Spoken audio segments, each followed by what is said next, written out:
Kecewa karena belum adanya pembayaran atas lahan yang digunakan untuk relokasi warga pasca gempa dan tsunami tahun 2006 lalu, seorang warga di Kabupaten Aceh Singkil palang akses jalan tuntut lahannya dikembalikan. Pemalangan jalan menuju Dusun 4 Desa Lipat Kajang yang hampir berjalan seminggu ini dilakukan oleh Khairuman, salah seorang warga Desa Lipat Kajang, Kecamatan Simpang Kanan, Kabupaten Aceh Singkil.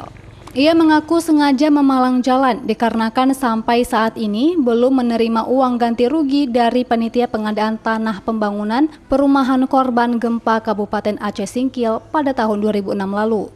Menurutnya, dalam proses ganti rugi tanah, uang ganti rugi tanah sebesar Rp55.490.000 telah ditransfer ke rekening atas nama dirinya. Namun ia tidak pernah menerimanya dan ia tidak pernah memberikan nomor rekening tersebut ke panitia. Ia telah berulang kali menyurati dan berkoordinasi dengan pihak terkait, namun tidak ditanggapi. Ia meminta tanah itu dikembalikan. Karena begini, prinsipnya saya bilang, kita ini kan jual beli, istilah pemerintah ganti rugi. Dalam hal ini transaksi jual beli. Jadi kita jual beli baik itu barang bergerak atau barang yang tidak bergerak. Ya kalau tidak dibayar, ya otomatis jual beli batal.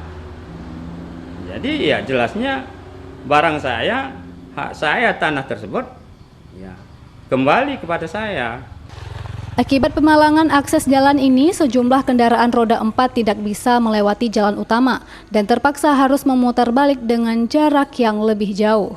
Dari Kabupaten Aceh Singkil, Suparman Munte, iNews melaporkan. Ini kan udah